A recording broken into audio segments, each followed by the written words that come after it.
Mr. Ambassador, thank you for this opportunity. Can you please comment? It's a pleasure.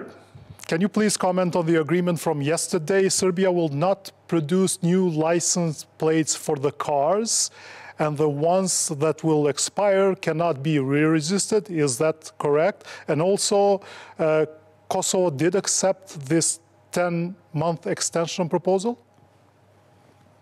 Well, first, Adriatic, thank you for having me, and thank you for letting me beam in today. As you may know, today is an American holiday. It's our Thanksgiving Day, and that's part of the reason why I'm working from home today. Congratulations.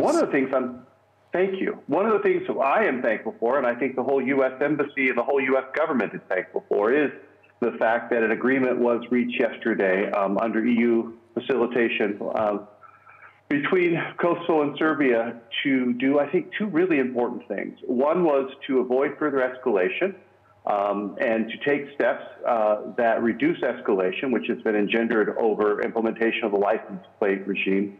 But then the second commitment was, as a matter of urgency, to take up this proposal on normalization of relations that was presented by the EU and is supported by France and Germany to get going on this really important issue.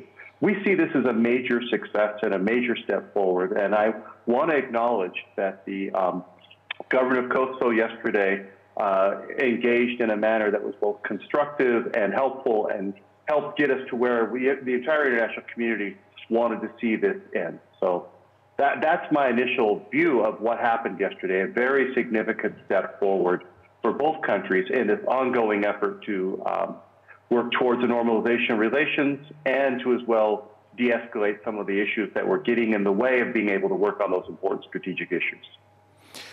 And do we have a timetable for a full agreement?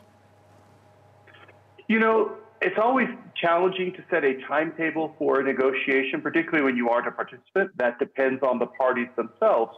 But one of the important commitments made by both sides in yesterday's agreement was to, and I'll quote, focus, I think, as a fully concentrate, as a matter of urgency on the proposal on normalization relations. The document itself also lays out some specific EU-led meetings for which there is an aim to work towards, to present results by. The EU would have to talk about when those meetings are scheduled, but this is on a fast track. This is on a timeline that shows the urgency of the issue. And if we're talking about the fast track, so what are the future steps that Kosovo and Serbia should undertake? What do you expect in upcoming months? Well, there's a number of things that need to be discussed, right, in the context of this proposal on a normalization relations between the two sides. And what both Serbia and Kosovo need to do is engage constructively in these negotiations. The EU facilitators will be helping define the agenda with input from the parties themselves. We're looking for flexibility, creativity, and an effort to advance very much this agreement on normalized relations. We've seen, particularly in Kosovo, that every party wants more U.S. involvement. So what is the U.S. role in supporting the EU-facilitated dialogue from now on? I think you saw some indications of the U.S. support for the EU-facilitated dialogue in yesterday's events and as well as the meetings earlier this week. This is an EU-facilitated process. It is a negotiation between Kosovo and Serbia, but we are not objective bystanders. The United States is incredibly interested in seeing this process move successfully, and we are quite invested in working with both sides to advance it.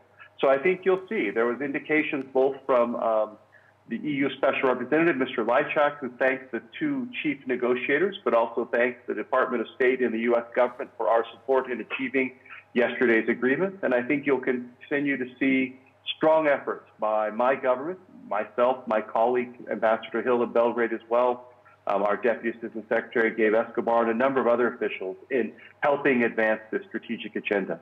Again, what we're trying to achieve is a generations-long ambition of this project of a Europe whole and free and at peace. That has been a fundamental American foreign policy goal for years.